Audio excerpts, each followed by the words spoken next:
a este curso, curso taller Anatomía Humana Miembro Superior, el cual viene siendo organizado por el Comité Permanente Académico de la Universidad Nacional del Santa y tiene a los ponentes que ustedes pueden ver en pantalla.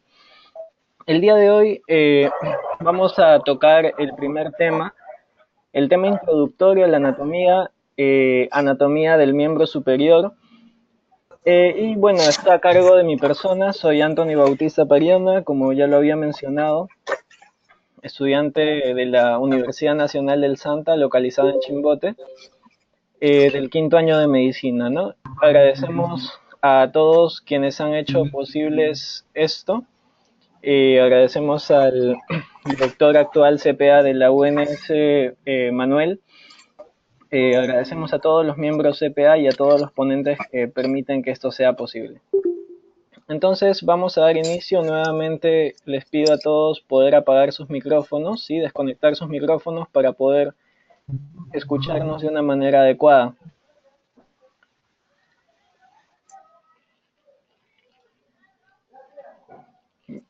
Bien, iniciamos entonces.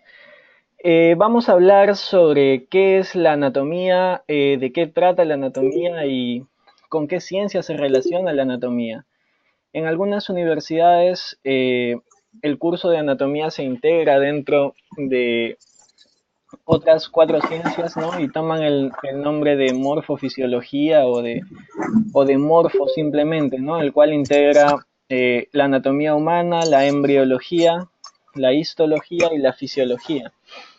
De esa manera se permite al estudiante tener una visión más general, una visión más global del desarrollo de cada uno de los sistemas, pero tenemos que ir entendiendo algo nosotros, y es lo siguiente, que la anatomía como tal es una ciencia, vamos a ver, que se encarga del estudio de la estructura. Repito por última vez, por favor, apagar sus micrófonos para no estar haciendo interferencia de sonido. ¿Sí? Perfecto, gracias. Entonces, vamos a ver nosotros que la anatomía es la ciencia que se encarga de la estructura, ¿no? Del estudio de la estructura del cuerpo humano. Y esa estructura puede ser de dos tipos, ¿no? Puede ser una estructura la cual se pueda observar a simple vista, observar sin ayuda de ninguna otra tecnología, y también puede ser una estructura que no se puede observar a simple vista, que necesitemos nosotros de apoyarnos de algún otro instrumento llamado microscopio para poder observarlo. Entonces aquí la anatomía empieza a dividirse en dos de sus principales ramas, que es la anatomía macroscópica y la anatomía microscópica. Dentro de la parte que no podemos ver a simple vista, de la parte microscópica, nosotros vamos a tener el estudio de dos cosas, de las células, el cual será la citología, y de los tejidos. Llámese tejido a todo conjunto de células que se agrupan para cumplir una función determinada. Entonces, el estudio de los tejidos se llamará histología. Y esto es importante porque algunos libros de texto consideran a la histología como una subdivisión de la anatomía, mientras que otros lo consideran una ciencia auxiliar a una ciencia de apoyo. Pero para llegar a un consenso, nosotros vamos a decir que la anatomía se está encargando de estudiar todo lo que es la estructura del cuerpo humano, ¿no? Llámese anatomía humana a la estructura del cuerpo humano. Y se va a apoyar de otras ciencias porque por sí misma ella no puede explicar todos los sucesos que ocurren en el cuerpo humano, ¿no? Entonces necesitamos también nosotros conocer cómo estos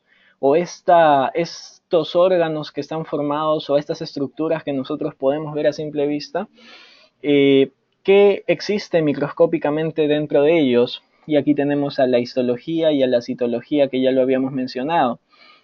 Necesitamos saber también cómo se formaron estas estructuras a partir de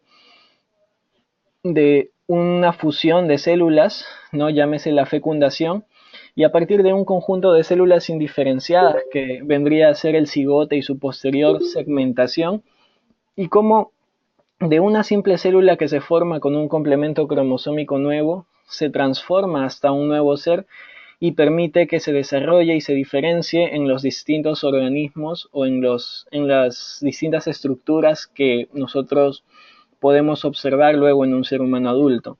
Entonces, ¿cómo se originó el estómago, por ejemplo? ¿O cómo se originó el intestino? ¿O cómo se originó el corazón? En estos pequeños seres vivos que se encuentran dentro del útero de una gestante, ¿no? Entonces, eh, la ciencia auxiliar que apoya esto será la embriología.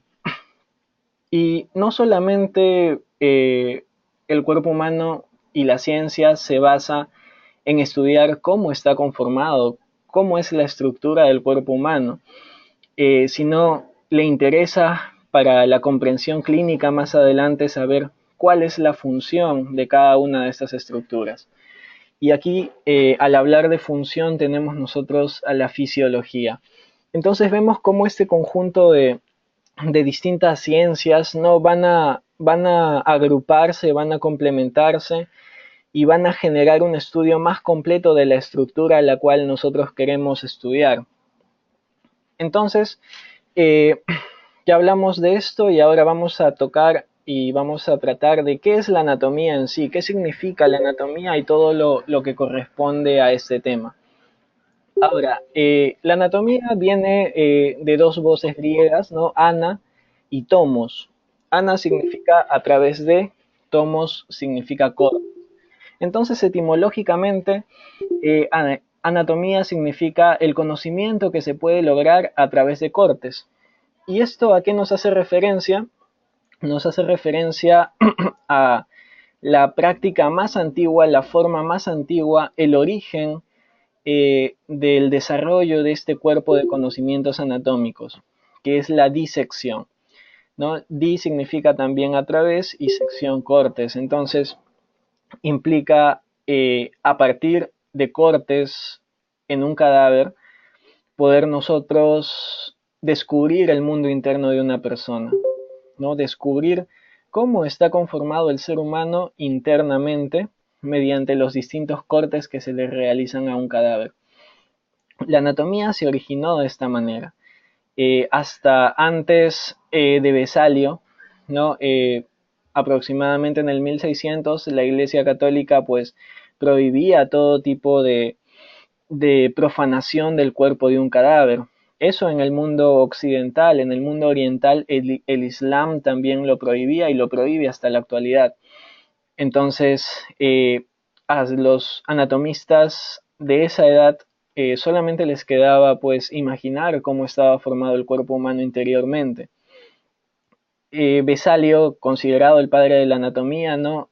Modifica todo esto porque gracias a que también nació en el tiempo adecuado y se dieron ciertas reformas en este aspecto, él pudo estudiar los órganos internos y todas las estructuras internas mediante la disección de cadáveres. Entonces, eh, ¿cómo se formó todo el cuerpo de conocimientos que ahora podemos estudiar nosotros en los distintos libros?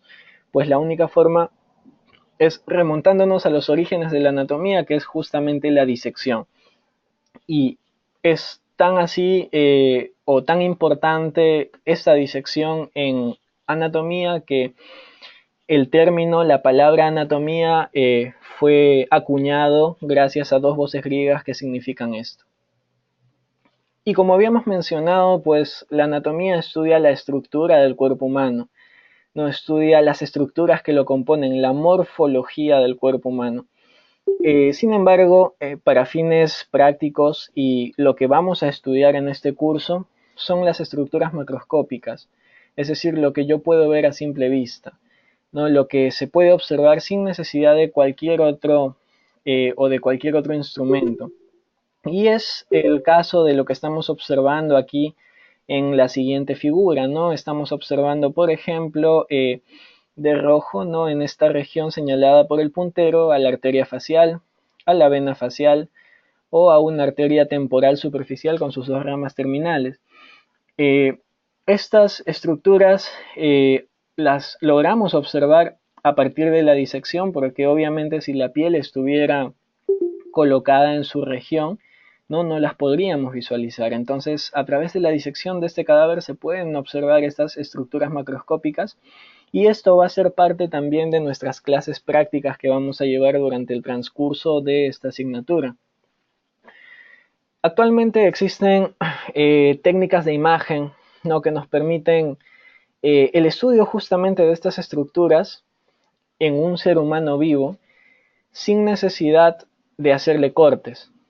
Pero los resultados de estos exámenes, como la tomografía cerebral que estamos observando en imagen, nos permiten justamente o curiosamente parecen que a la cabeza de esta persona se le ha hecho cortes como si fuera una jamonada, ¿no? Entonces nos permiten observar distintas secciones de las estructuras, tanto externas como internas del cuerpo humano, gracias a la tecnología radiológica, sin necesidad de poder hacer los cortes, ¿no?, que obviamente en el caso de una persona viva la llevarían a la muerte.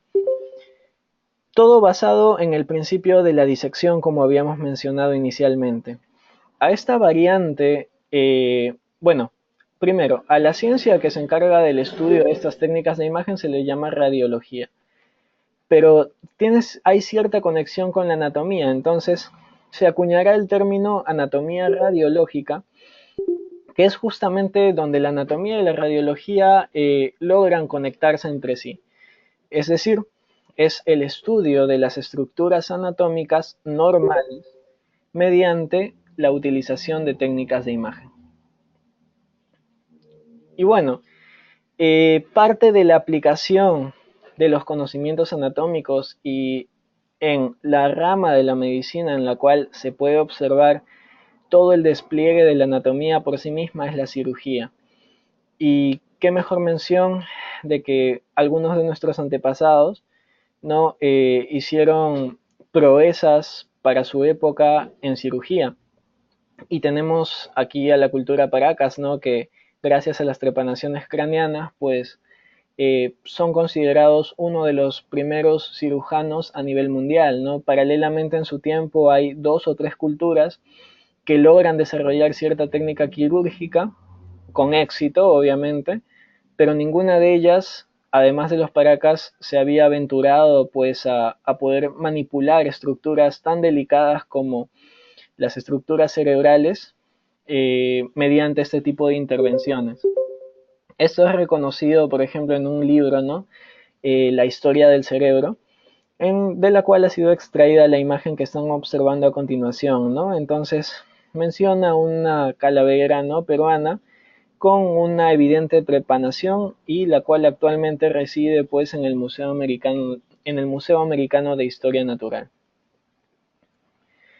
Estos eran los materiales que nosotros podríamos, o bueno, esta imagen podríamos encontrarla en cualquier lámina, ¿no?, que utilizábamos en nuestra niñez y en nuestra pubertad a la hora de poder realizar las tareas de historia del Perú, ¿no? Pero curiosamente estos instrumentos que utilizaban antiguamente estos cirujanos Paracas para poder realizar sus intervenciones eran muy similares, ¿no?, a los instrumentos que utilizamos hoy en día.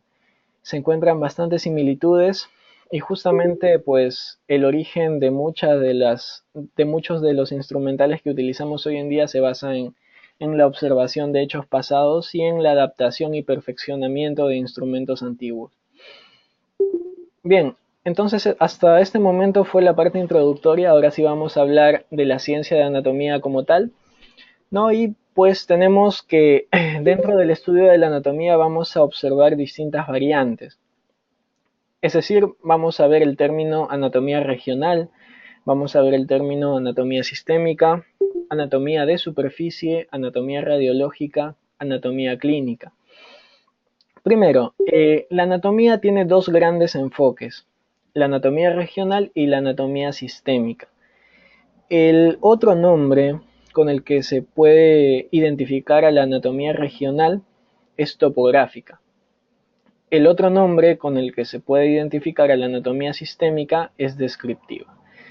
Es importante comprender este enfoque porque los libros texto que utilicemos van a tener uno de los dos. Casi ninguno tiene o mezcla ambos a la vez.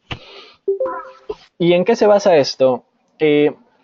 Cuando estudiemos nosotros anatomía topográfica o regional, vamos a estudiar a cierta estructura del cuerpo, ¿no? A cierta estructura delimitada geográficamente, entre comillas, en el cuerpo humano. Por ejemplo, vamos a estudiar a la cabeza, ¿no? Y vamos a nosotros a estudiar a todas las estructuras que se encuentren dentro de la cabeza, sean músculos, sean huesos, sean articulaciones, sean nervios, sean algunos órganos sensoriales. Entonces, si se elige la región cabeza en anatomía regional, se estudia todo lo que tenga que ver con la cabeza.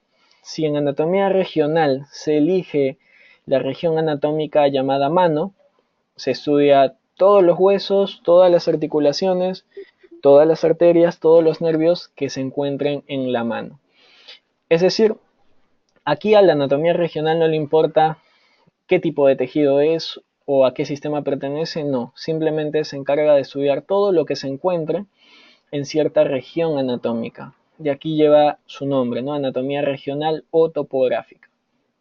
El otro enfoque es la anatomía sistémica. La anatomía sistémica o descriptiva se encarga del estudio, como su mismo nombre lo dice, de los sistemas. Es decir, si por ejemplo la anatomía sistémica decide estudiar esta semana el sistema respiratorio, empezará con fosas nasales, ¿no? Seguirá con cierta parte de la faringe, luego con la laringe, tráquea, bronquios, pulmones. A la anatomía sistémica no le interesa que la cavidad nasal esté en la cabeza, que la tráquea esté en el cuello y que los pulmones estén dentro del tórax. Le da igual, simplemente agrupa los distintos órganos en sistemas y los estudia de inicio a fin. Entonces estos son los dos distintos enfoques que tiene la anatomía en su estudio, ¿no? Por ejemplo, el libro más común, el Testit Latarjet, utiliza el enfoque de anatomía sistémica. Es por ello que van a encontrar un capítulo que dice osteología, otro capítulo que dice miología, donde estudia todos los músculos del cuerpo humano, y así sucesivamente. Mientras que otros libros, como el Testit Jacob, por ejemplo, utiliza un enfoque topográfico, ¿no? Estudia la cabeza, todo lo que hay en la cabeza, estudia la mano, todo lo que hay en la mano, miembro superior, todo lo que hay en el miembro superior y así sucesivamente. Entonces es importante tener estos conceptos para no confundirnos a la hora de coger un libro y otro. Anatomía de superficie es algo con bastante aplicación clínica. Es el estudio de las estructuras internas o de algunas estructuras internas que podemos ubicarlas con ciertas técnicas de exploración física desde la piel, ¿no? Por ejemplo, la séptima vértebra cervical, que podemos palparla en la unión del cuello y del tórax, ¿no? Es una prominencia, la prominencia que está justo en esa unión y que es palpable. Entonces, nosotros podemos palpar esa prominencia en la región posterior del cuello y vamos a saber que esa es la séptima vértebra cervical y nos servirá también como punto de referencia para poder empezar a contar las vértebras dorsales. Es uno de los ejemplos. Otro sería el ombligo, ¿no? Como punto de referencia, tanto para poder ubicar y determinar la altura de ciertos órganos abdominales, como también a la hora de identificar ciertos dermatomas y sitios del dolor. Otro ejemplo de esta anatomía de superficie sería el ángulo de Lewis o ángulo del esternón, que nos permite identificar la inserción del segundo cartílago costal y a partir de él contar los espacios intercostales para poder ubicarnos dentro del tórax. Entonces todo esto o todos estos ejemplos corresponden a anatomía de superficie. El estudio de ciertos órganos internos anatómicos, de ciertas estructuras, a partir de otras estructuras que nosotros podemos ubicarlas en la superficie corporal y sin necesidad de poder nosotros generar alguna maniobra invasiva. anatomía radiológica ya lo explicamos, ¿no? El estudio de las estructuras normales mediante técnicas de imagen. Y la anatomía clínica, pues, es la aplicación de todos estos conocimientos anatómicos en algunos aspectos clínicos, como lo vamos a observar más adelante en algunos ejemplos. La siguiente imagen también muestra un conflicto con el cual el estudiante de medicina suele enfrentarse día a día. Y es que el estudiante de medicina tiene que ser un traductor de dos idiomas distintos. ¿Cuáles son estos dos idiomas, entre comillas? El primero es, pues, los términos coloquiales que utilizan muchas veces o que utilizan los pacientes para poder referirse a ciertas molestias, ¿no? Y el otro idioma son los términos médicos, ¿no? La terminología anatómica internacional, que generalmente lo utilizamos a la hora de hacer una ponencia, a la hora de hablar con otros médicos, a la hora de hablar con otros estudiantes de medicina, a la hora de redactar una historia clínica o de redactar un informe. Por ejemplo, el paciente puede llegar diciendo que le duele la espalda o que le duelen los riñones.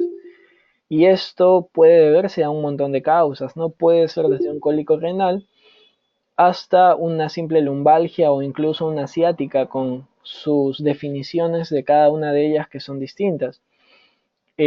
O bueno, otro caso muy común también es cuando el paciente viene, o tal vez algún familiar o algún amigo que nosotros conozcamos viene, se acerca a nosotros y nos dice pues que le duele el estómago. Y cuando el paciente nos dice esto, nosotros tenemos que prestar bastante atención porque a cualquier lugar o en cualquier región del abdomen que le duele al paciente, generalmente el paciente te dice me duele el estómago y no necesariamente es esta estructura, ¿no?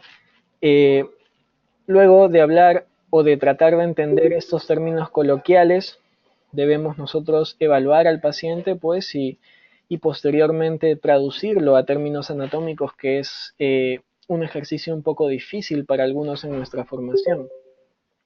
Y viceversa, también ante los resultados o ante eh, pues, los términos médicos que pueden definir la patología de un paciente, nosotros el comunicarle al paciente en términos sencillos para que pueda entendernos.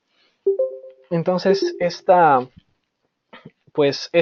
traducción que hacemos día a día nosotros entre estos dos tipos de lenguaje totalmente distintos, ¿no? Es parte de nuestro entrenamiento y es lo que ahora vamos a aprender, ¿no? Ya que la terminología anatómica es bastante rica, es bastante compleja, pero generalmente también tiene una característica importante que es bastante lógica, ¿no? Por ejemplo, en una articulación que vamos a ver el día de hoy, que es la articulación glenohumeral, en términos coloquiales es el hombro o articulación del hombro, en términos anatómicos, articulación glenohumeral, y lleva este nombre, pues, ¿no? Porque sus dos superficies articulares son la cavidad glenoidea de la escápula y la cabeza del húmero.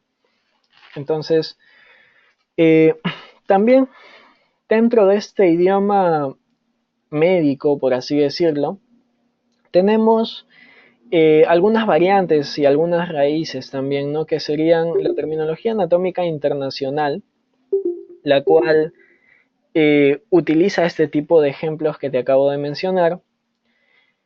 La terminología médica, ¿no? Que utiliza también raíces y sufijos, ¿no? Por ejemplo, una gastritis, ¿no? Una inflamación, entre comillas, del estómago o una infección del estómago. Y los epónimos médicos, que son bastante utilizados, que toda literatura te menciona que no deberían utilizarse actualmente al escribir un informe, al escribir un reporte de caso, ¿no? O al simplemente escribir una historia clínica porque te puede generar confusión, pero que comúnmente los docentes suelen preguntarnos sobre este tipo de términos, ¿no? Por ejemplo, la o el ángulo de Lewis, ¿no? Que podemos observar aquí, cuya terminología anatómica internacional es ángulo esternal o ángulo del esternón, pero su epónimo, gracias a la persona que lo descubrió entre comillas, ángulo de Lewis. ¿No? Y generalmente los doctores siempre nos preguntan cuál es el ángulo de Lewis o dónde se ubica o qué es lo que nos permite.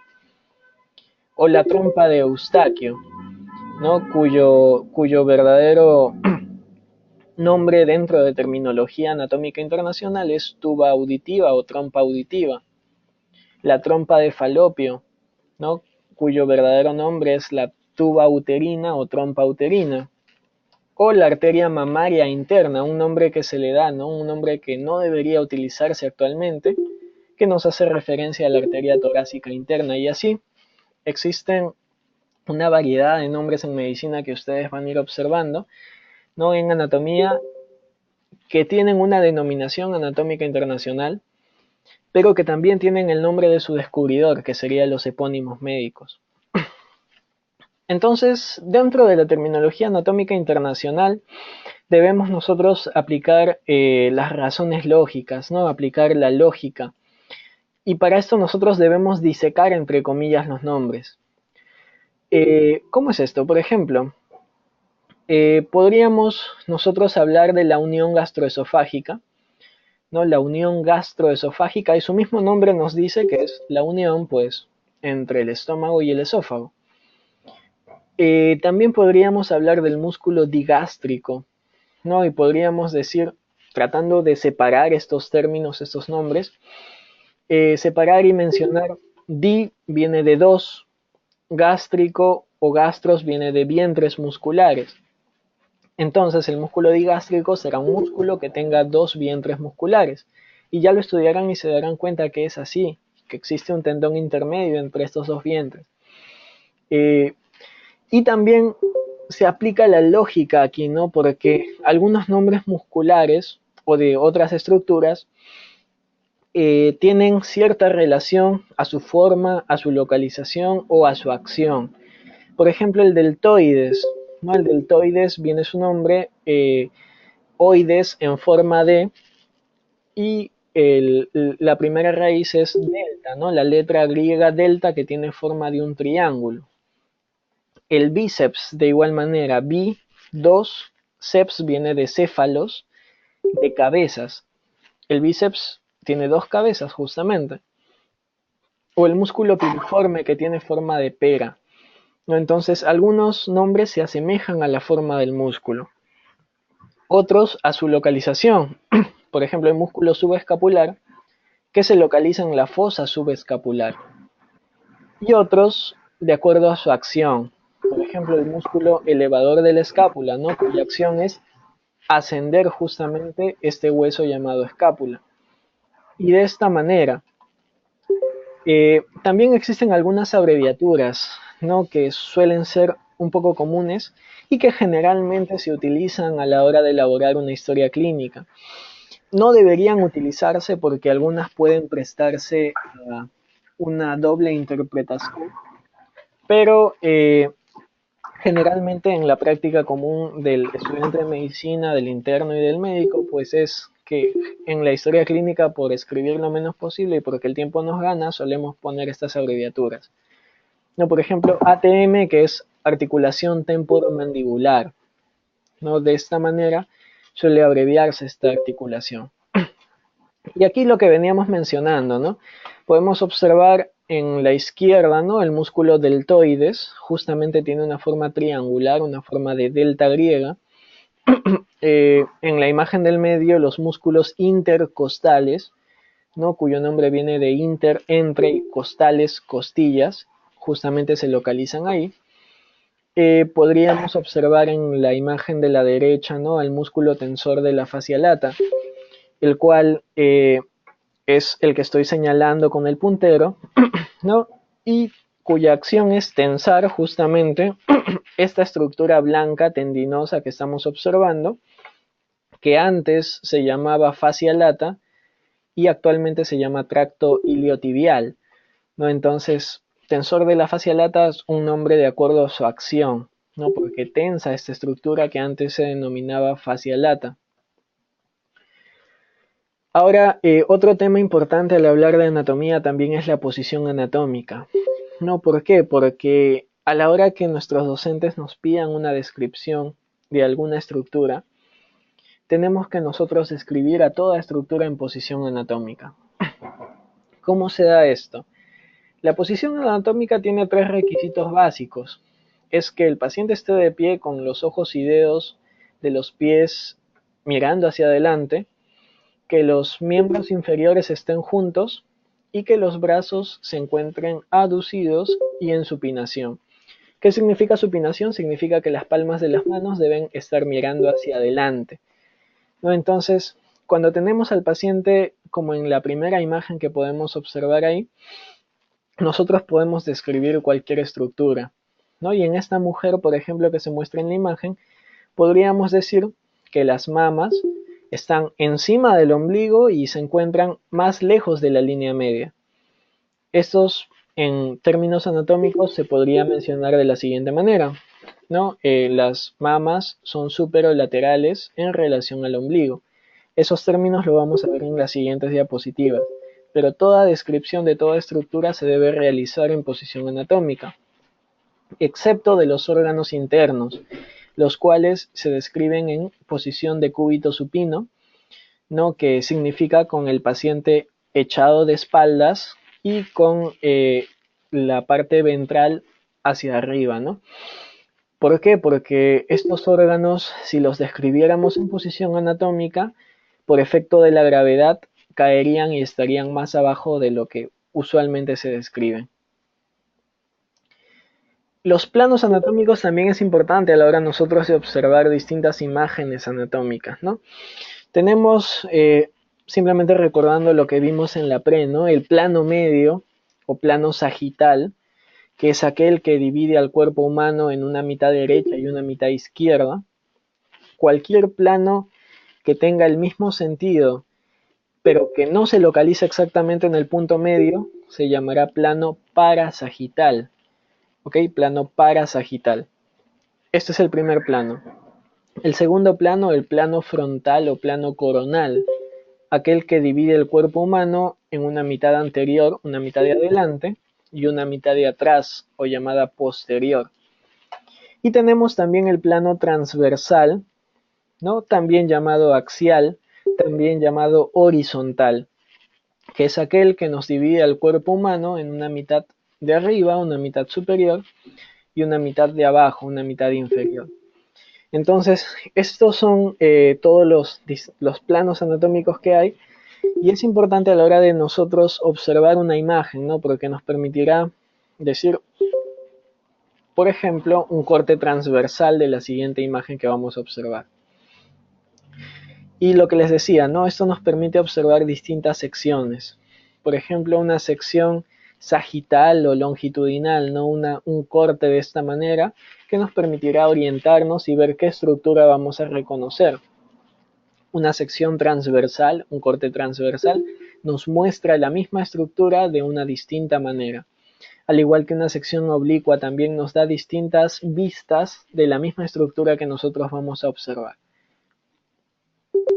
Tenemos que nosotros también entender esto y lograr imaginarnos aquí tenemos que tener una mente imaginativa, ¿no?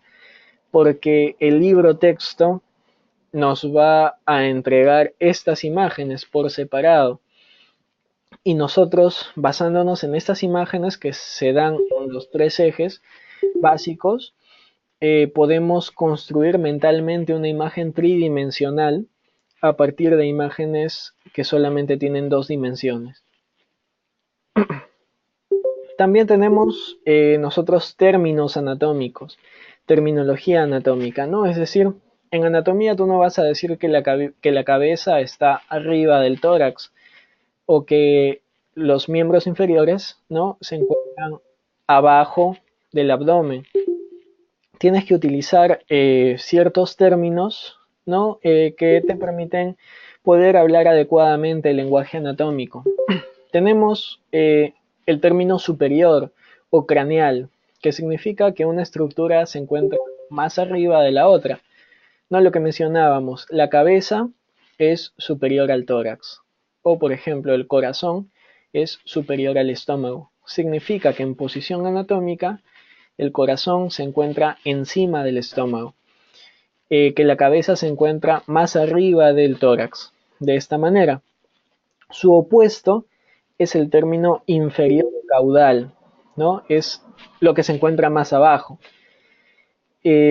Tenemos también los términos lateral y medial que podemos observar aquí, ¿no? Lateral es aquello que se encuentre más lejos de la línea media, del plano medio. Medial es lo que se encuentra más cerca del plano medio. Por ejemplo, en posición anatómica que estamos observando aquí, el dedo pulgar, ¿no? Que anatómicamente se llama primer dedo, y el dedo meñique o quinto dedo. Nosotros podemos decir aquí que el dedo pulgar o el primer dedo es más lateral porque se encuentra más alejado de la línea media, mientras que el quinto dedo, el meñique como lo conocemos, es más medial porque se encuentra más cerca de la línea media. Esta es otra pareja de términos que debemos conocer. ¿Qué más debemos conocer también? Los términos proximal y distal. ¿Qué significa proximal? Significa que se encuentra más próximo del punto de origen. Es decir, si hablamos del miembro superior, el punto de origen donde se origina el miembro superior es en la articulación del hombro. La estructura que esté más cerca a ese origen se llama proximal. Viene de próximo, de cercano. Y la estructura que esté más lejos a ese origen se llama distal. Viene de distante. Entonces, por ejemplo, si nosotros comparamos la articulación del codo con la articulación de la muñeca, podríamos decir que el codo es el que está más cerca al hombro, que es el punto de origen. Por lo tanto, la articulación del codo es proximal, mientras que la articulación de la muñeca se encuentra más lejos del punto de origen. Por lo tanto, la articulación de la muñeca es más distal. Es otra pareja de términos que debemos conocer. ¿Qué más? Otra pareja son los términos adelante y atrás, ¿no? Una estructura que se encuentra adelante, una estructura que se encuentra detrás de la otra. El término anterior o ventral significa adelante, ¿ok? Anterior o ventral. Mientras que el término posterior o dorsal significa la estructura que se encuentra atrás. Por ejemplo, si nosotros ahora comparamos cualquiera de los dedos del pie respecto al talón, podríamos decir que los dedos del pie, cualquiera, el primer dedo por ejemplo, se encuentra más adelante que el talón. Entonces, el dedo del pie es anterior o es ventral. Mientras que el talón que se encuentra más atrás es posterior o también podríamos decir que es dorsal. ¿Ok? Entonces, estos términos se van a utilizar de esta manera. Donde hay que tener cuidado nosotros, hay que tener bastante cuidado con estos términos de ventral y dorsal a la hora que hablamos de algunas estructuras como por ejemplo del pene, ¿no? Porque la cara dorsal del pene es la cara que se encuentra para arriba, mientras que la cara ventral del pene es la cara que se encuentra para abajo. En este caso sí hay que tener bastante cuidado con estos términos, pero después el término ventral significa adelante y el término dorsal significa atrás.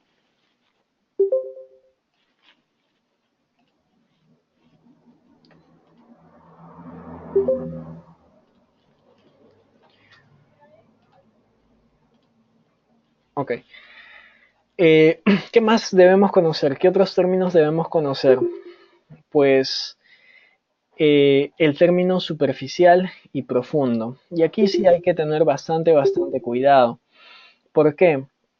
Vamos a dejar eso un momento y vamos a recordar lo que te había explicado hace un momento. Medial y lateral. Lateral, lo que está más lejos del plano medio, de la línea media. Medial, lo que está más cerca de la línea media. Pero sus sinónimos que no están colocados en esta imagen que es del Moore, el sinónimo de lateral es externo y el sinónimo de medial es interno. Es decir, tú en tu test-it vas a encontrar, ¿no?, que te dice que el primer dedo de la mano es externo respecto al dedo meñique o al quinto dedo. Hay que notar que aquí estamos hablando del término lateral, o sea, de que está más alejado de la línea media, pero su sinónimo es externo, ¿ok? En lo mismo diciéndolo desde el otro término, medial o interno. El dedo meñique es medial, porque está más cerca de la línea media que el dedo pulgar, pero también podríamos decir que es interno. Y nosotros, cuando utilizamos este término de externo, interno, podemos confundirnos y podemos pensar que es una estructura que está más afuera de la otra en el término de más superficial de la otra. Y no es así.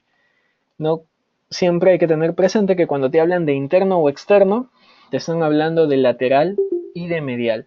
Y para lo otro existen estos términos que observamos aquí, que es superficial y profundo. Ahora sí, en una sección transversal, se te menciona que algo es más superficial cuando está más próximo a la superficie corporal y que es más profundo cuando se encuentra más internamente. Entonces hay que manejar con cuidado esta terminología y es cuestión de practicarla hasta que nos vayamos acostumbrando. También existen términos de movimiento, ¿no? Y aquí sí es un poco más complicada la cosa porque tenemos, por ejemplo, lo que observamos en la imagen, flexión y extensión. La definición de flexión es el movimiento el cual disminuye la medida del ángulo que se genera entre dos planos corporales.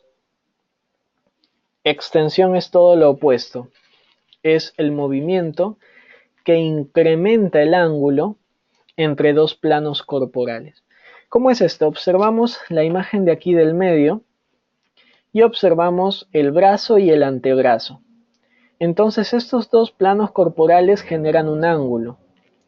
Cuando yo flexiono la articulación del codo, como observas en la imagen, este ángulo que estaba formado disminuye su longitud, su magnitud.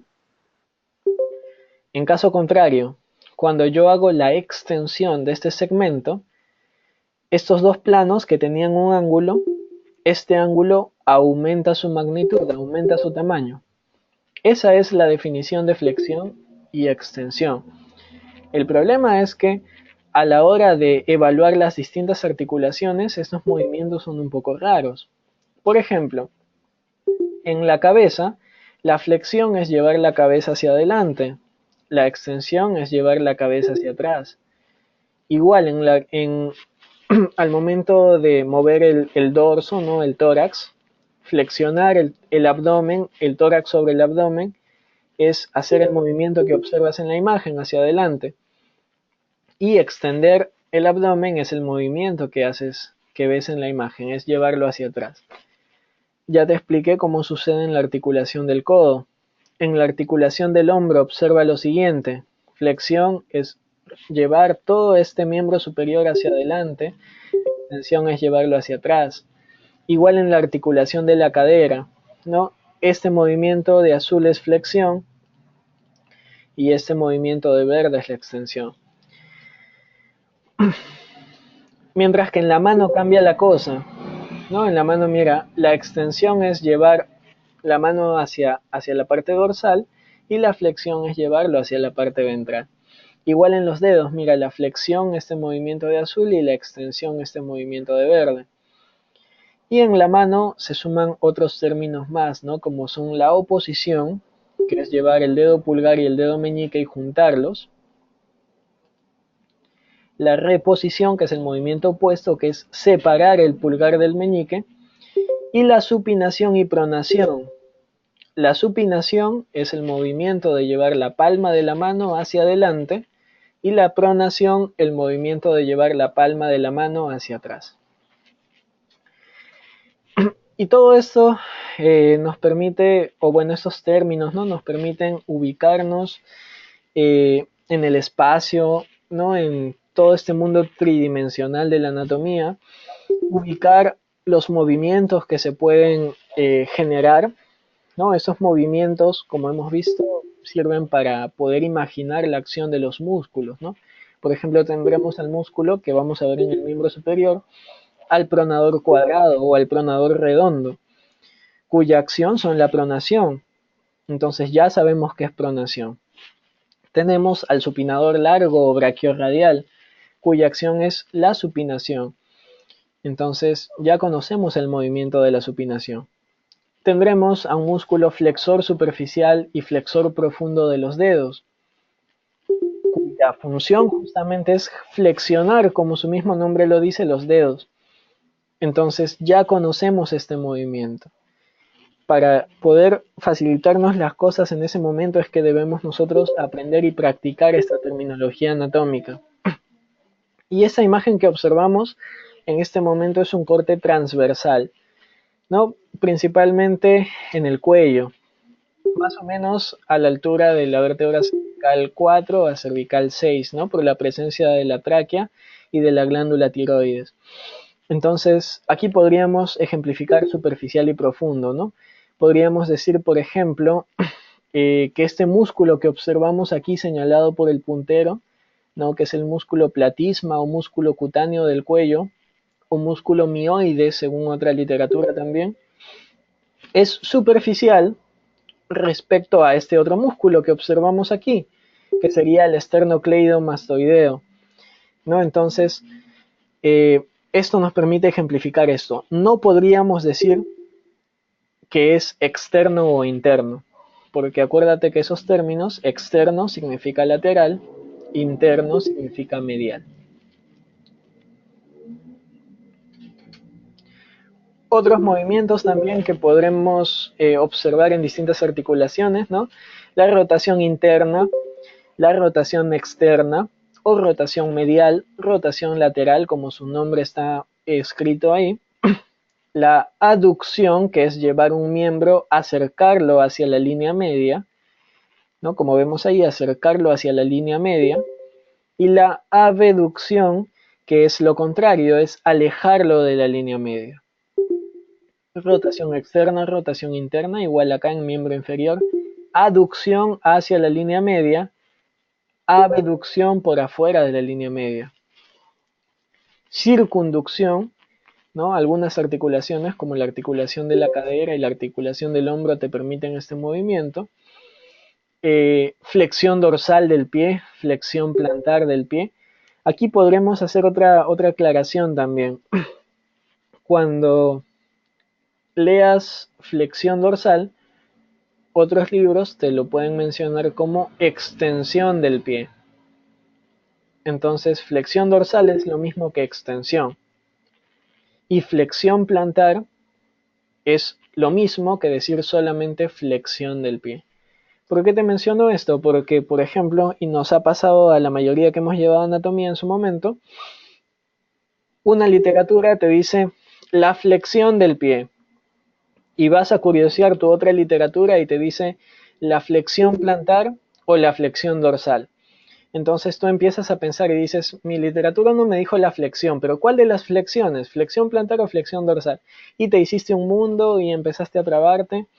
Pues y ese no entender es justamente lo que a cualquier estudiante lo desanima un poco, ¿no? Y le baja las ganas de seguir leyendo el tema. Entonces, repito nuevamente, ¿no? La flexión dorsal es lo mismo que decir extensión del pie y flexión plantar es lo mismo que decir flexión solamente. Este movimiento sí es propio del pie nada más, solamente se da en el pie.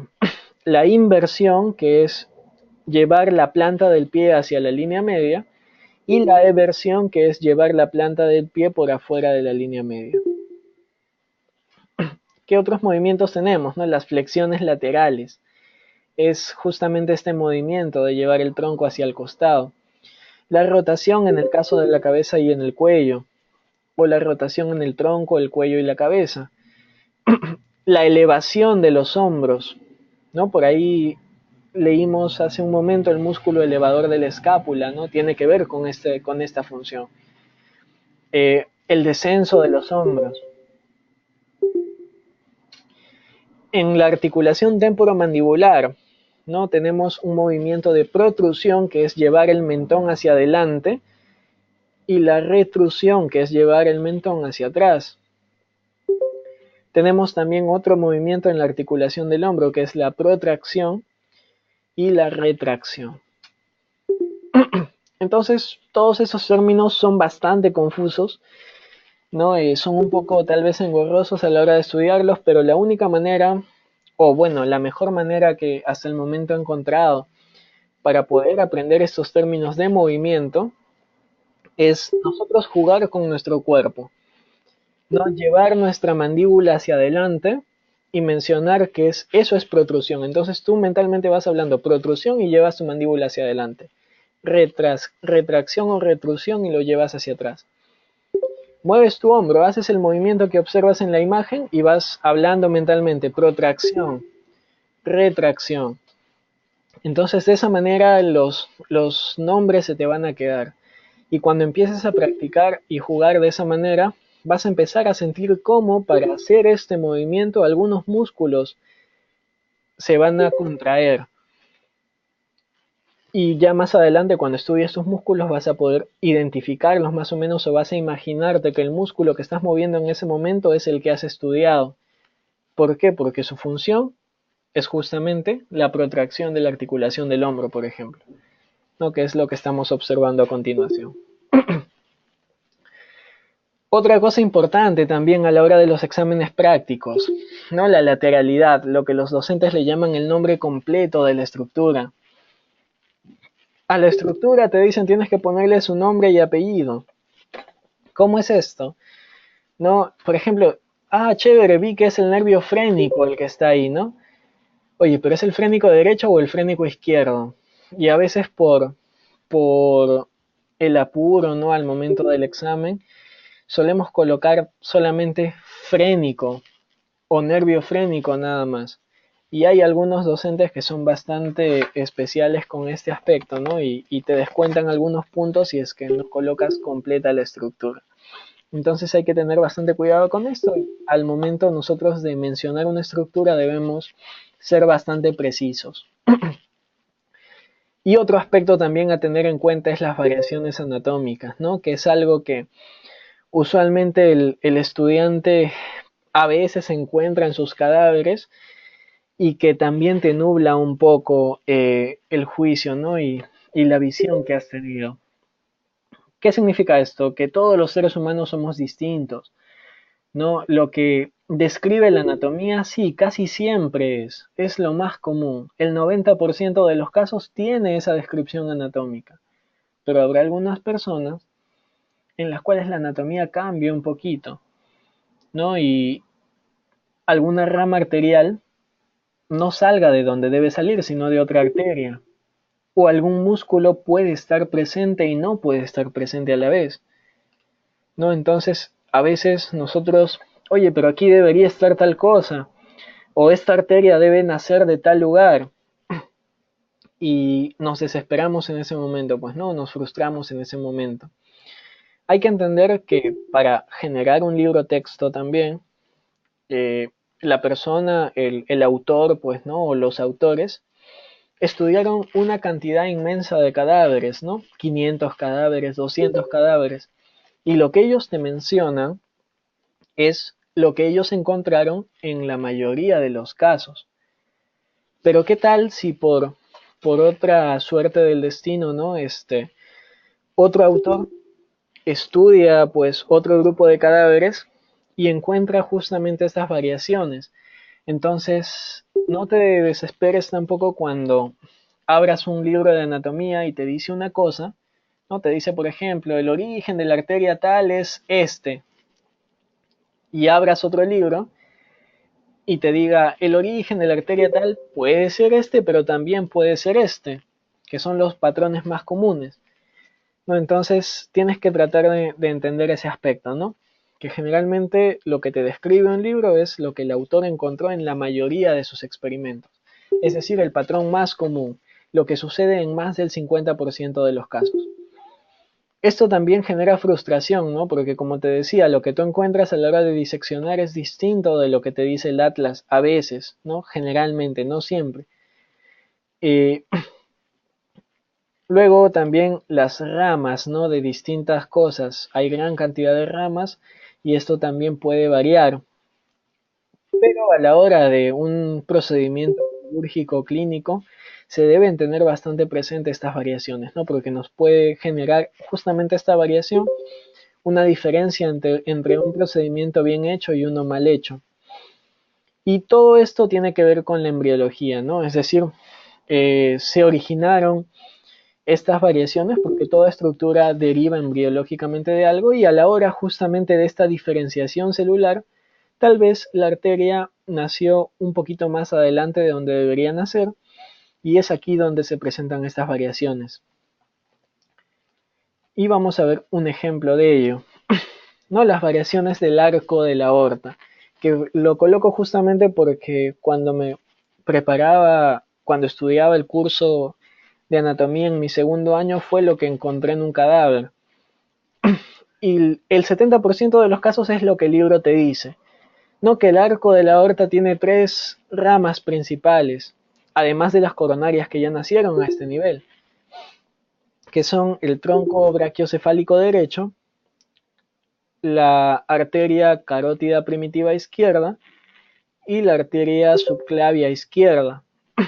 Pero habrá algunas personas en las cuales, pues mira, la carótida izquierda nazca junto con el tronco brachiocefálico, o como rama, o que tal vez esta ramita de aquí que observamos nazca separada y nazca de acá, y ya no tendría 3 ramas, sino 4 ramas, ¿no? Entonces, justo lo que yo encontré es esto, ¿no? La letra D. Rarísimo, pero sucede, ¿no? Entonces, a la hora que yo encontré esto en mi cadáver, cuando lo estaba disecando, pues dije, mi libro texto, lo que te explico, ¿no? Mi libro texto dice 3 ramas, ¿cuál es cuál? Pero después, si eres un poco más minucioso a la hora de leer el testit, que es el que te trae principalmente esta información, te habla también en cierta parte de las variaciones anatómicas y te dicen el 13% de los casos nace así, así, así. En el 9% de los casos nace de esta manera. En el 3% de los casos nace de esta manera. Entonces, eso te permite ampliar un poco más tu perspectiva. Bien, esta fue la introducción a la parte, algunos aspectos generales de la medicina y vamos a ver de la anatomía y vamos a ver cuál es la utilidad de todo esto, ¿no? Por ejemplo, ahí estamos observando una fractura expuesta de cúbito, ¿no? La cual tiene que sangrar un montón, obviamente, porque a la hora de que se rompe el hueso y sale, pues no, lesiona algunas ramas arteriales. Entonces, la pregunta aquí que suelen hacerte algunos docentes, ¿no? Es, según pues lo que tú has estudiado, ¿no? Los diferentes vasos sanguíneos que tiene el antebrazo, según todo esto, eh, si tú encuentras una arteria que se ha roto, la pregunta es, ¿ligo el vaso, es decir, lo ocluyo por ambos lados para controlar la hemorragia? ¿Ligas el vaso arterial o no lo haces? Y así a buenas y a primeras nos puede parecer, pues, sí, ¿no? O sea, lo ligo y se controla la hemorragia. Y bien, todos felices. Pero tienes que tener en cuenta lo siguiente, ¿no? Que cuando tú ligas un vaso que está llevando sangre a un tejido, si tú lo bloqueas, lo ocluyes, ese tejido ya no recibe la sangre que recibía inicialmente. Y cuando un tejido no recibe sangre, primero se vuelve isquémico y después se necrosa, es decir, se muere el tejido. ¿No? Entonces, ¿y qué tal si tú justamente bloqueas una arteria que lleva sangre a cierta parte de tejido y como consecuencia de tu procedimiento necrosaste, hiciste que muera parte de ese tejido, ¿no? Entonces, aquí es donde tienes que estudiar bien tu circulación colateral, ¿no? Justamente, si se bloquea, por ejemplo, este vaso sanguíneo de acá, habrá un vaso que lleve, habrá un vaso que lleve sangre por otro lado y que restituya la circulación en las zonas distales. Igual por acá, ¿no? Si tú bloqueas, por ejemplo, si tú ligas la arteria radial, la sangre pasa por la arteria cubital y aquí hay ciertos arcos arteriales, un arco palmar superficial y un arco profundo, que te permiten restituir la circulación. Pero si tú, por ejemplo, bloqueas una de estas arterias que estoy señalando, tú ves en la imagen que ya no hay nadie más, no hay otra colateral, no hay forma de que la circulación vuelva a todo este tejido. Entonces, si tú, por ejemplo, bloqueas esta arteria que estoy señalando, pues todo el tejido que estará aquí se va a morir, se va a necrosar, ¿no? Entonces, es una de las utilidades, uno de los ejemplos de por qué me va a servir conocer este procedimiento de la anatomía, ¿no? ¿Por qué este conocimiento a la hora de elaborar ciertos procedimientos médicos? Otro ejemplo, ¿no? Las lesiones nerviosas. Generalmente las lesiones nerviosas eh, tienen un patrón peculiar, ¿no? Se lesiona cierto nervio y todos los músculos que estaban inervados por él pierden su función. Entonces, esta pérdida de función nos dará ciertos patrones de postura que podemos reconocer y podemos decir nosotros, tal vez con el simple hecho de mirar al paciente, qué nervio se haya lesionado. Conocer la anatomía venosa, ¿no? A la hora de que podemos colocar nosotros una vía periférica. Generalmente lo hace el personal de enfermería, ¿no? Pero nosotros también debemos conocerlos. Tal vez en algún momento algún familiar o en el SERUMS no tengamos un personal de enfermería, pues si tengamos que poner una vía periférica, que es parte del manejo de cualquier emergencia, ¿no? Y tenemos que conocer pues las principales venas del miembro superior, que es donde generalmente se ponen este tipo de accesos, ¿no? Para poder ubicarlos. Otro ejemplo, ¿no? Justo esta aponeurosis bicipital tiene un dato curioso, ¿no? La aponeurosis del bíceps, que la estoy señalando aquí, antes en algún momento lo llamaban el tendón de gracias a Dios, ¿no? ¿Por qué? Porque al nosotros punzar esta arteria, ¿no? La arteria braquial y sus ramas, a la hora de sacar un AGA, un análisis de gases arteriales, eh, a la hora que sacamos la aguja, pues la arteria, como tiene un flujo pulsátil, dejas un pequeño agujero en la pared arterial y la sangre sale, sale, sale y sale. Es por ello que debemos nosotros hacer presión durante bastantes minutos, ¿no? Pero este tendón tiene la peculiaridad de, como observamos, es una aponeurosis bicipital que comprime en cierta manera, ¿no? A estas ramas arteriales y que evita que en caso haya una hemorragia, esta hemorragia sea considerable, ¿no? Si no lo limita y que sea pequeña nada más. ¿Cuál es la utilidad? ¿No? Otros ejemplos de la utilidad, las glándulas, ¿no? La glándula tiroides, que nosotros podemos observarla y palparla en algunos pacientes con bocio, ¿no? Observamos, por ejemplo, si tenemos una cirugía de glándula tiroides, ¿no? En algún momento todos rotaremos por por esta especialidad que es la cirugía, ¿no? Para el ejemplo, tenemos que conocer cuántas arterias tiene la glándula tiroides, porque si la vamos a sacar tenemos que bloquear sus vasos, ¿no? Para que no se desangre el paciente. ¿Cuántas venas tiene la glándula tiroides? Entonces, ¿cuántos lóbulos? ¿Cuál es la forma de la glándula tiroides? En algunos casos, este pequeño lóbulo tendrá una arteria extra, ¿no? La arteria tiroidea IMA, por ejemplo. En otras personas, como se ve aquí en el néter, no existe, pero en otros casos sí. Entonces, tener presente esas variaciones anatómicas también, porque qué tal si sacas la glándula tiroides y te olvidaste de ligar una arteria que debería estar acá, que es la tiroidea IMA, ¿no? Y la arrancas, ¿no? Pues el paciente se te va a desangrar. Entonces todas estas cositas debemos conocer nosotros. Y esto también, ¿no? ¿Qué son estos pequeños frijolitos que observo en la parte posterior de mi glándula tiroides? Pues son 4 pequeñas glándulas que se llaman paratiroides. Y curiosamente, si yo le saco la tiroides a este paciente, el paciente puede vivir. Se le da suplementos de hormonas tiroideas, ¿no? Levotiroxina, y el paciente puede sobrevivir con esta terapia. Pero si yo le saco las 4 glándulas paratiroides, el paciente va a morir definitivamente, ¿no? Extraer las 4 paratiroides es incompatible con la vida. ¿Por qué? Porque las glándulas paratiroides secretan una hormona, ¿no? Que es la PTH o la paratormona, la cual se encarga de elevar la calcemia en la sangre. Entonces, si le saco las 4, el calcio en la sangre se va a tumbar, va a disminuir. Y el calcio es necesario dentro de muchas otras cosas para la contracción muscular. Entonces, si el calcio en la sangre de mi paciente, por sacarle las 4 glándulas, disminuye, ya no hay contracción muscular. Y si se ausenta la contracción muscular de mi músculo diafragma, el paciente deja de respirar. Si disminuye el calcio y no está en suficiente cantidad en la sangre, en el corazón, mi corazón deja de latir. Entonces, en toda cirugía de tiroides se deja por lo menos una de las glándulas paratiroides. La explicación es esa, ¿no? A simple vista nos puede parecer, oye, estas pequeñas arvejitas, ¿no? Hay que sacarlas, pues, porque son insignificantes.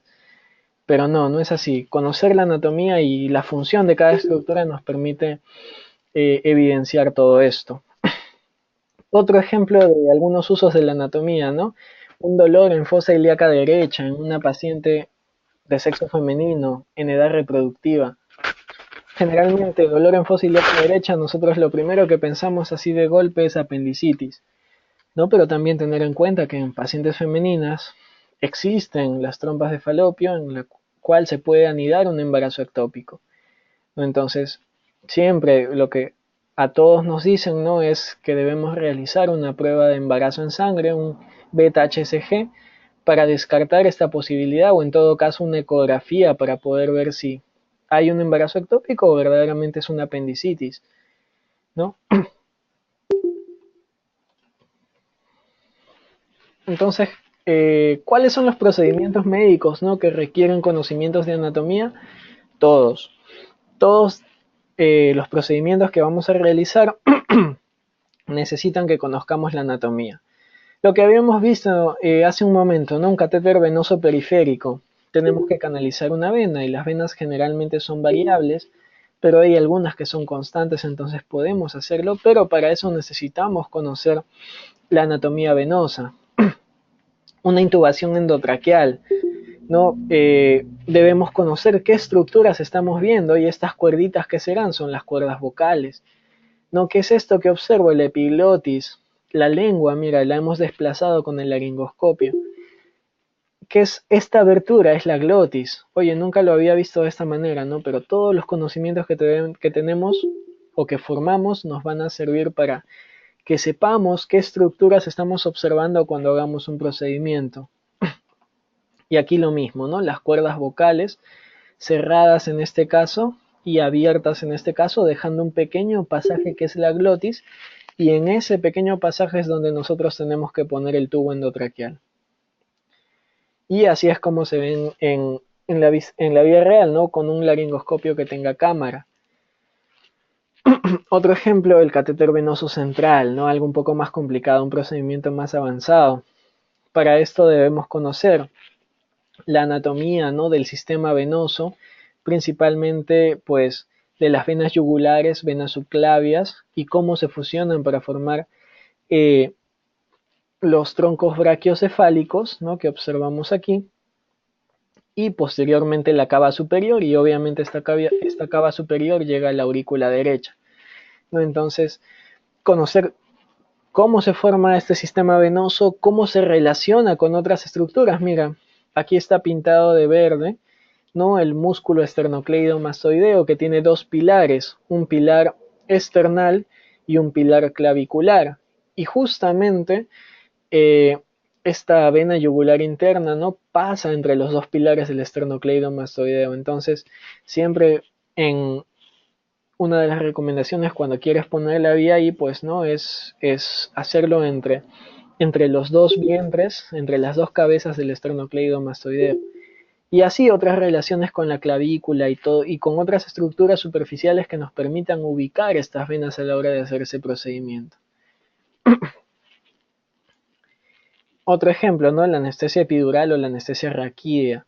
No debemos saber qué planos, y siempre nos preguntan, ¿no? ¿Qué planos atraviesa la aguja para llegar tal vez al espacio epidural, en el caso de una anestesia epidural, o al espacio subaracnoideo, en el caso de una anestesia raquídea, o en el caso de una punción lumbar también que busque tomar muestra de líquido cefalorraquídeo. ¿No? Entonces todos estos planos anatómicos van a ir atravesando, ¿no? Piel, subcutáneo, ligamento supraespinoso, ligamento amarillo, ¿no? Y finalmente las capas de las meninges.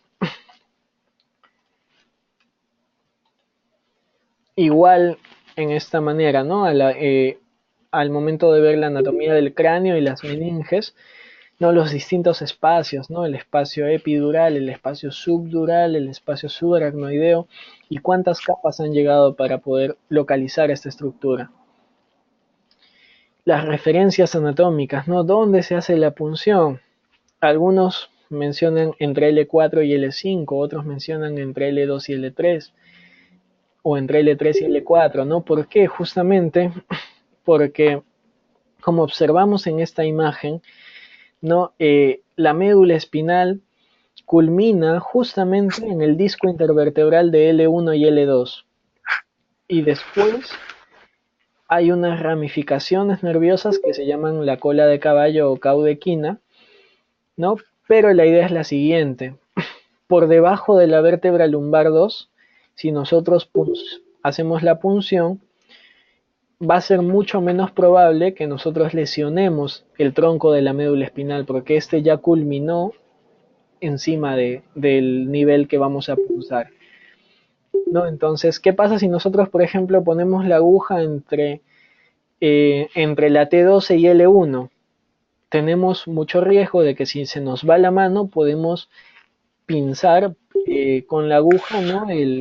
el tronco medular y pues con todos los efectos colaterales que esto traería. Los distintos tipos de aguja, ¿no? que se utilizan. Y para finalizar la primera parte, los consejos para afrontar la materia, ¿no? 1. Organiza tu tiempo, revisa y estudia el tema correspondiente a cada semana. Esto es importante, ¿no? El curso de anatomía, como bien lo sabemos, es un curso muy complejo, no es un curso distinto a todo lo que hemos llevado antes. Nos toma toda la semana prácticamente, entonces el organizar tu tiempo es bastante importante, el hacer tus horarios de estudio, tus horas de descanso, que son necesarias también, el llegar a una clase habiendo repasado el tema, ¿no? Es muy importante porque generalmente los profesores no te van a explicar mucho, ¿no? Sino más bien te van a preguntar y sobre el conocimiento que tú ya traes de casa que has leído, ellos simplemente te sueltan las pepas, como se suele decir, ¿no? Y te dan algunas informaciones claves para que tú te orientes nada más, porque el curso es inmenso. 2. Correlaciona todo lo aprendido con aplicaciones clínicas, ¿no? La mejor forma, la forma más emocionante cuando se te queda un conocimiento en todos los estudiantes de medicina creo que es cuando sabemos para qué lo vamos a utilizar en el paciente, ¿no? Entonces en los ejemplos que te he dado puedes ver mucha variedad de esto, ¿no? Algunos pueden decir, oye, ¿para qué voy a estudiar el ligamento supraespinoso o el ligamento amarillo? ¿No? ¿De qué me va a servir? Ah, es que cuando haga una punción lumbar voy a tener que atravesar todos esos planos y seguro que el médico me va a preguntar, pues, ¿no? ¿Qué planos estás atravesando para hacer este procedimiento? 3. Lo que nos decía un docente también, ¿no? El mejor plagio es tu cuerpo. Lo que te decía hace un momento, ¿no? Protracción de la mandíbula, retracción de la mandíbula, lo puedo practicar en mi cuerpo. ¿no? Puedo palpar algunas zonas de mi cuerpo para ubicarme, puedo inventar memotecnias con mi cuerpo para poder ubicarme, porque la información es inmensa. 4. Evita al máximo memorizar, ¿no? Como hemos visto, un 70% de los nombres lo puedes deducir por sus raíces o por su terminología, ¿no? Es un curso de por sí que tiene muchos nombres, mucho contenido de información, entonces trata de usar esa capacidad de memoria que tienes solamente en lo que sea necesario, ¿no? En lo que necesitas memorizar así al pie de la letra como tal y ya no hay otra forma que lo aprendas, utilízalo ahí. Porque si gastas esa capacidad de memoria que tienes en algo que puedes inventarte una memotecnia, en algo que puedes tratar de deducirlo por el nombre o tratar de ubicarte por su nombre o por su terminología, pues vas a gastar toda tu capacidad de memoria en eso, ¿no? Entonces trata de optimizar tu almacenamiento de información de esta manera. Realiza resúmenes de tus temas y evita leer resúmenes que no sean los tuyos, ¿no? Eso es importante, pues cada uno entiende su letra, cada uno sabe qué cosita ha escrito en el papel, ¿no? En su resumen, en sus imágenes, eh, y, y cada uno pues entiende su propio resumen. Tú tal vez puedes coger el resumen de tu compañero y vas a leerlo, pues sí. Obviamente algunas cosas lo vas a leer, pero en otras cosas te vas a perder y vas a decir, ¿por qué tal vez puso esta inicial mi compañero, ¿no? O tú por querer abreviar una palabra y no escribir mucho vas a poner algunas abreviaturas. Entonces, el resumen es uno de los métodos de estudio que te permite mejorar tu aprendizaje, pero para que no te pierdas más de lo que ya vas a estar, trata de hacer tus propios resúmenes, ¿no? Y no utilizar los de otra persona. Siempre, la 7, acompaña toda la lectura de un atlas anatómico. ¿Por qué? Porque tu libro texto va a tener lo que su mismo nombre lo dice, texto y algunas imágenes. Pero siempre si tú acompañas tu libro texto con tu atlas al costado, con un éter o con un Prometheus, te va a servir bastante, ¿no? Porque estás leyendo una estructura y vas al libro y ves dónde está esa estructura y si estás leyendo las relaciones de una arteria que se encuentra lateral, que es medial, que es superior, que es inferior, vas a poder verlo todo ahí en esa manera y se te va a quedar mejor. 8. Responde a todo lo que te pregunten, no tengas miedo de equivocarte. Acuérdate que estamos aprendiendo todos, ¿no? Y que si nos equivocamos, pues está bien. De eso vamos a aprender mucho más. De los errores se cultivan éxitos. Pero no inventes, ¿no? Algo que no se ve bien en general en medicina es que tú no sepas algo, que está bien porque nadie sabe todo, pero creo que es mucho mejor apreciado saber admitir eso y decir, no sé, profesor, no lo leí, profesor, no lo leí, doctor, o mañana para mañana lo voy a tener aprendido, ¿no? A tratar de inventar algo, de confundirte a ti mismo, de confundir a tus compañeros y obviamente que al docente que conoce del tema no le vas a tomar el pelo en esto, ¿no?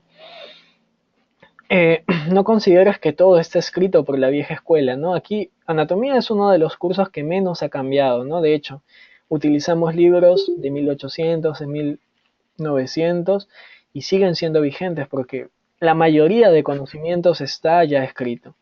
Sin embargo, no todo está escrito todavía, ¿no? Como vamos a ver un ejemplo al final. Siempre hay algunas actualizaciones y generalmente los libros texto, los libros antiguos que solemos utilizar, no tienen mucho la aplicación clínica como si otros libros como el Moore, por ejemplo, ¿no? Entonces trata de, para que aprendas mejor el curso y lo que te va a servir del curso para tus ciencias clínicas, ¿no? Trata de buscarle una correlación clínica a todo y eso te va a servir un montón.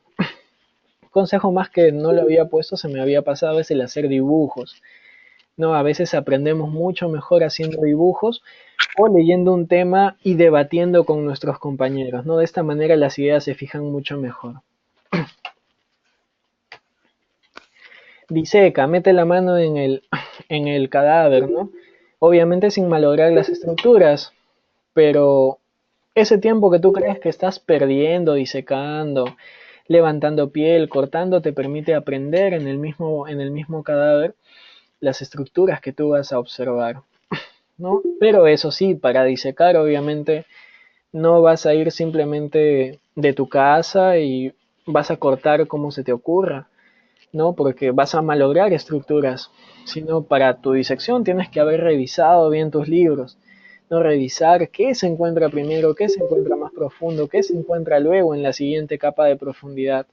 Eso va a permitir que tú sepas realmente qué estás encontrando en tu disección, porque si no, lo único que vas a hacer va a ser cortar y alterar y destruir las estructuras para ti y para tus compañeros.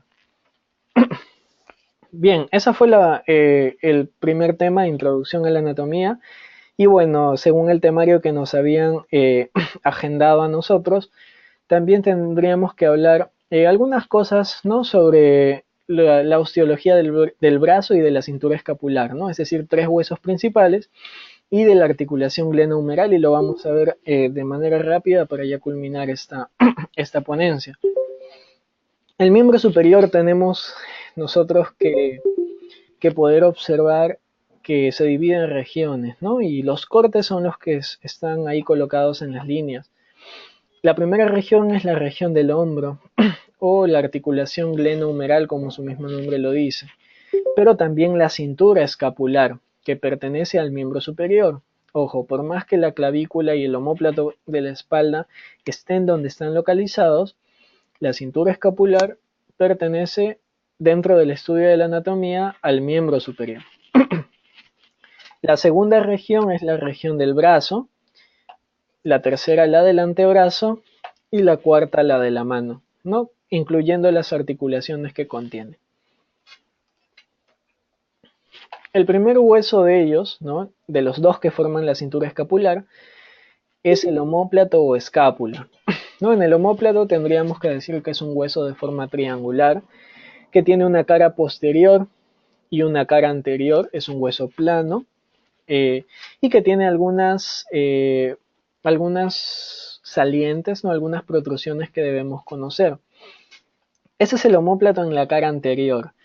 La cara anterior del omóplato, pues, como hemos visto, el omóplato tiene una forma triangular, tiene tres bordes, un borde superior, un borde medial y un borde lateral.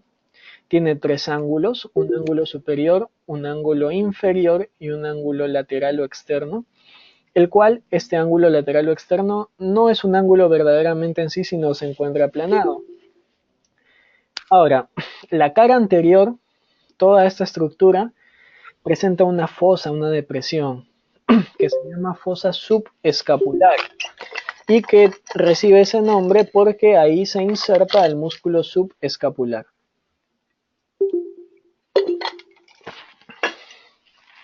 Bien, en la cara anterior también podemos ubicar aquí en esta región a una saliente, no, a una protrusión que se llama la apófisis coracoides y recibe este nombre porque supuestamente quien lo descubrió vio que tenía la forma del pico de un cóndor, ¿no? De ahí viene su nombre, coracoides, apófisis coracoides.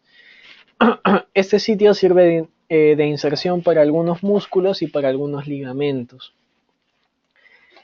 En la cara anterior también podríamos ver esta pequeña incisura, ¿no? Que se llama escotadura coracoidea y que sirve para el paso de un nervio y de una arteria, ¿no? Que ya más adelante otro ponente lo explicará. En la vista lateral podemos observar este ángulo, ¿no? El ángulo externo que está aplanado y que genera una estructura llamada la cavidad glenoidea. Aquí justamente es donde va a encajar la cabeza del húmero, ¿no? Para la articulación. Esta es la apófisis coracoides de la que ya hablamos. Y en la cara posterior, pues tenemos primero una saliente, ¿no? Que se origina en el borde medial y esta saliente se denomina espina de la escápula, ¿no? Y como se denomina espina, hay una región que está por encima de la espina y una región que está por debajo de la espina. Son fosas justamente y se llama la fosa supraespinosa y la fosa infraespinosa.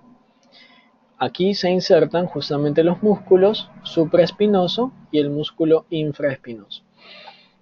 Y cuando esta espina de la escápula está culminando, ¿no? Se ensancha esta estructura y nos entrega pues la porción final de la espina de la escápula que se llama acromio, que está por aquí. Esa era la escápula. El otro hueso que forma la cintura escapular es la clavícula.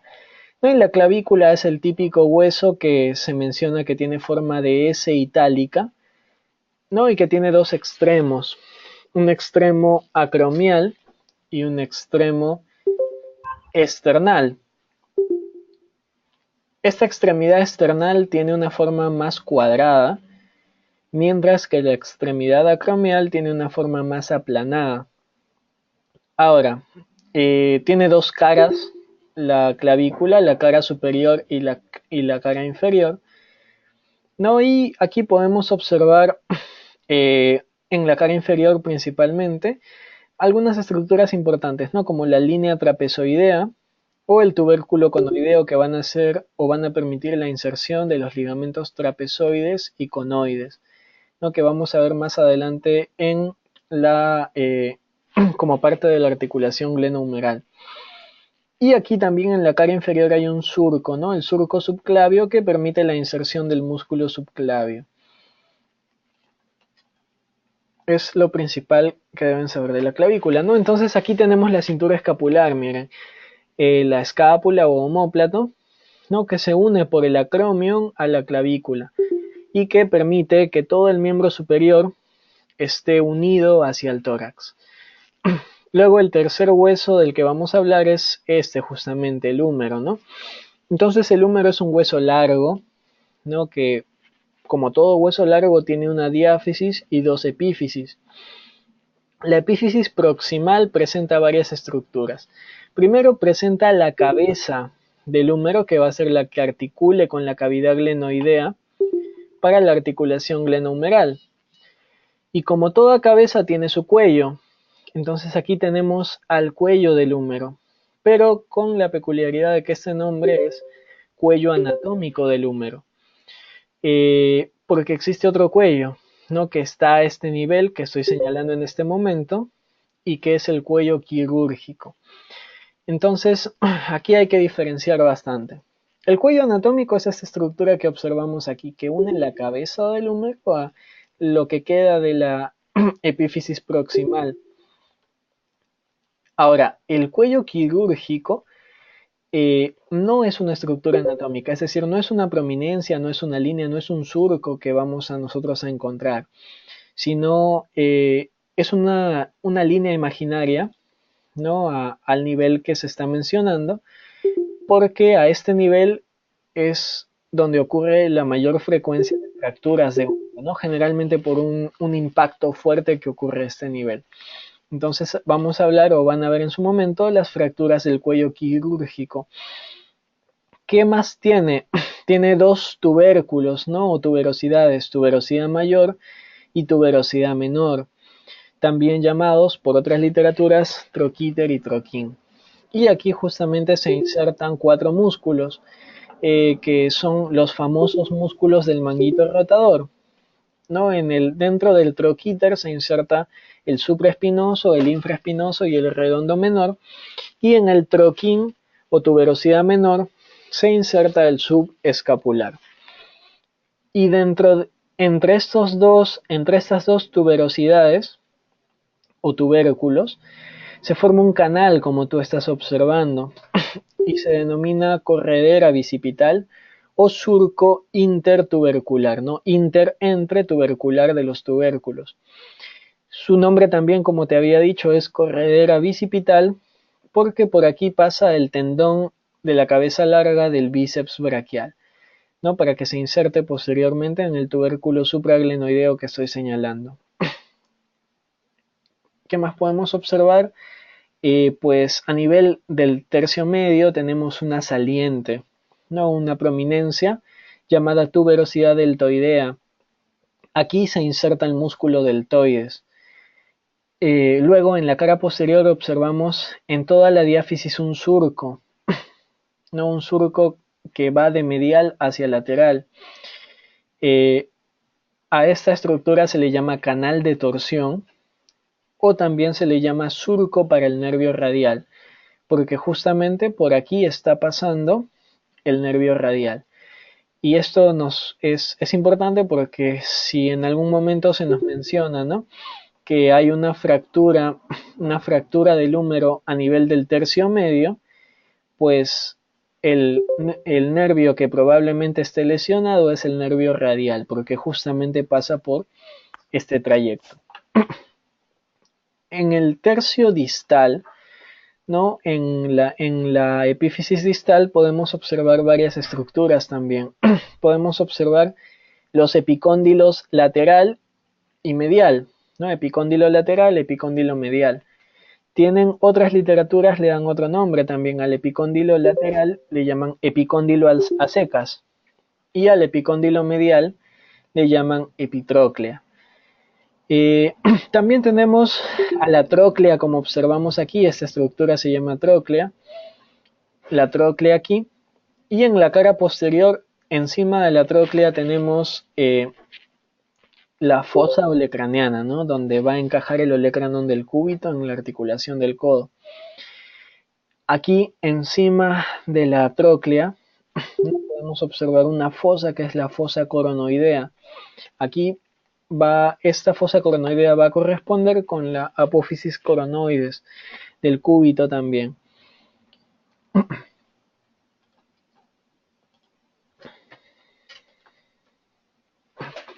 Y bueno, la imagen de la articulación, ¿no? En una imagen normal de la articulación glenohumeral.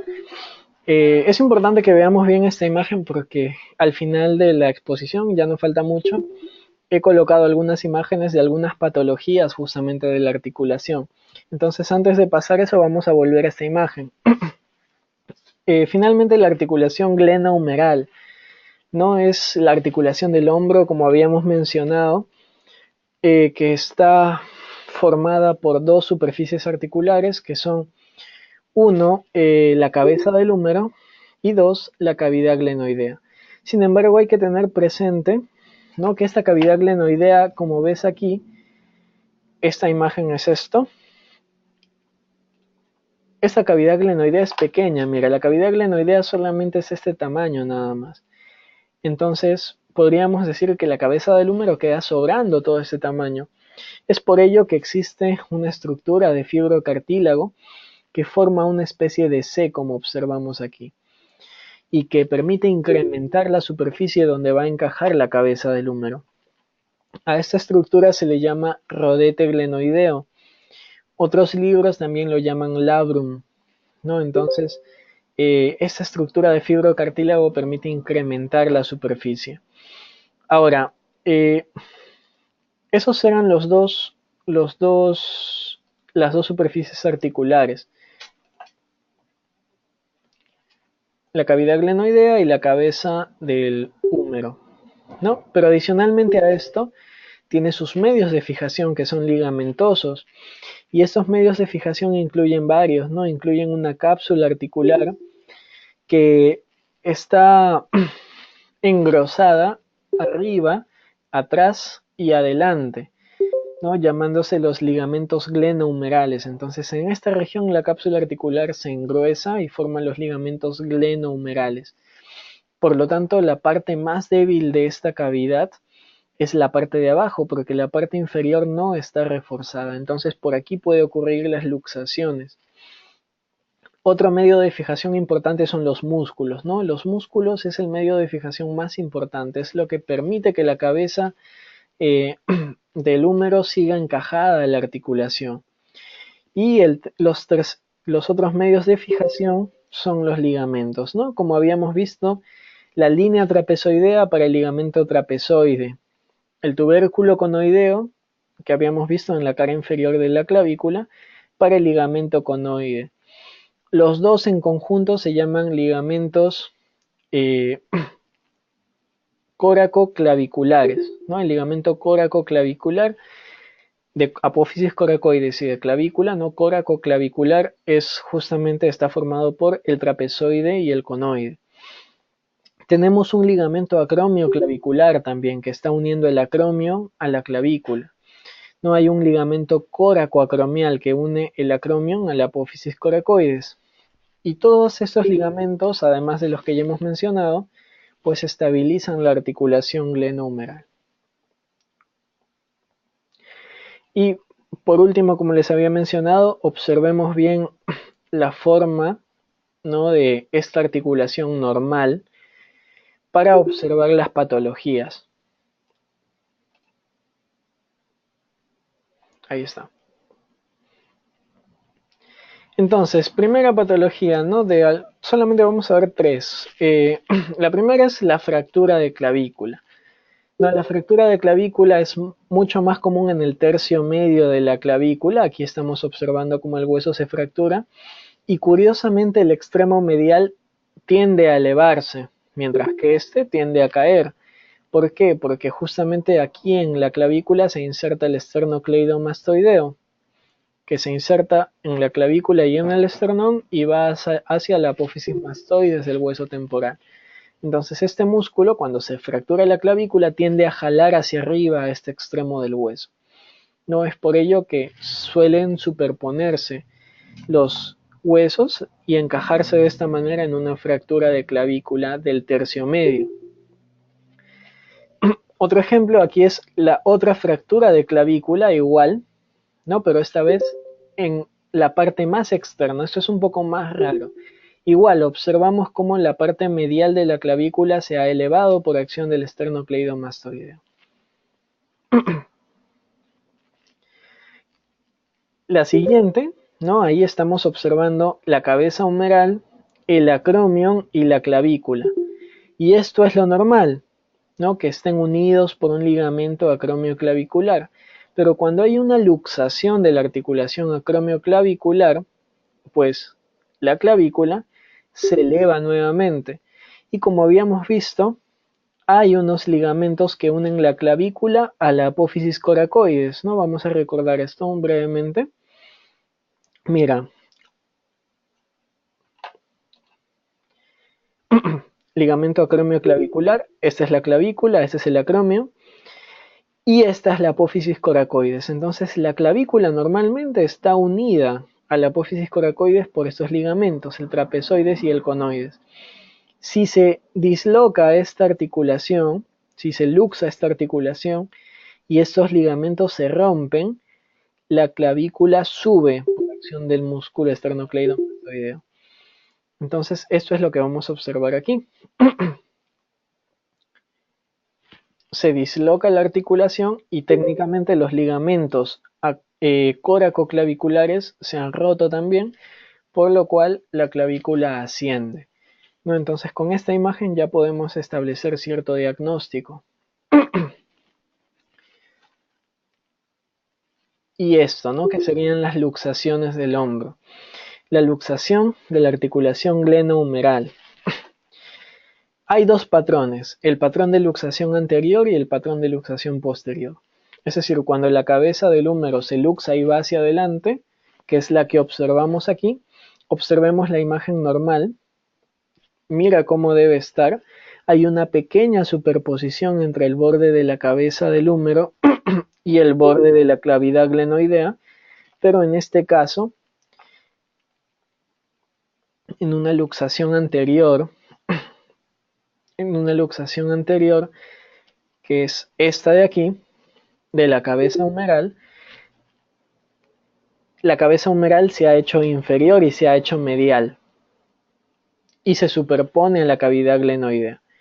Entonces este patrón es el patrón de una luxación anterior de la cabeza humeral, mientras que en la luxación posterior casi no es así, ¿no? Casi no se evidencia, pero lo que sí se ve es que el húmero ha rotado medialmente, ha rotado en este sentido, así en esta dirección, ha hecho una rotación medial y te da una típica imagen que dentro de los signos radiológicos se describen como la imagen en bombilla, ¿no? Como si fuera un foco, o si no, como si fuera un cono de helado, ¿no? Entonces, este signo es típico de una luxación de la articulación del hombro, de una luxación glenohumeral posterior, que va hacia atrás. Y por último, ¿no? Lo que habíamos mencionado hace un momento en la exposición, ¿no? Todo ya está escrito en anatomía, pues no es así, ¿no? Un ejemplo de esto es que en el año 2016, en febrero, se descubrió un músculo extra, pues, ¿no? Que no se tenía pensado antes. Nosotros conocemos el cuádriceps femoral, que está ubicado en la cara anterior del muslo, y está conformado por 4 músculos, ¿no? El recto anterior, vastos laterales y vasto intermedio. Sin embargo, estos autores de esta publicación, ha sido indexada a PubMed, ¿no? Descubrieron, pues, mediante el uso de la electromiografía, que, que pues, existe un quinto vientre muscular en este músculo cuádriceps, ¿no? Justamente el nombre cuádriceps viene de cuatro cabezas, ¿no? Cuádriceps. Pero descubrieron que hay un quinto músculo que es el tensor del vasto intermedio, ¿no? El cual fue identificado por técnicas electromiográficas desde su origen hasta su inserción, y se encontró que tenía una irrigación independiente, que tenía una inervación independiente y que incluso tenía una función diferente, que es tensar pues una bolsa sinovial suprarrotuliana que existe ahí. Y además de esto, se funde por separado en el tendón del cuádriceps, ¿no? Entonces, esto nos demuestra que por más de que en los libros esté escrito todo, pues en ninguna ciencia nada está totalmente escrito y debemos seguir investigando. Espero que lo poco que he podido compartirles mediante esta exposición haya sido de su agrado, ¿no? Muchas gracias por su tiempo y por su atención, y si hay alguna pregunta, con todo el gusto del mundo estoy dispuesto a responder.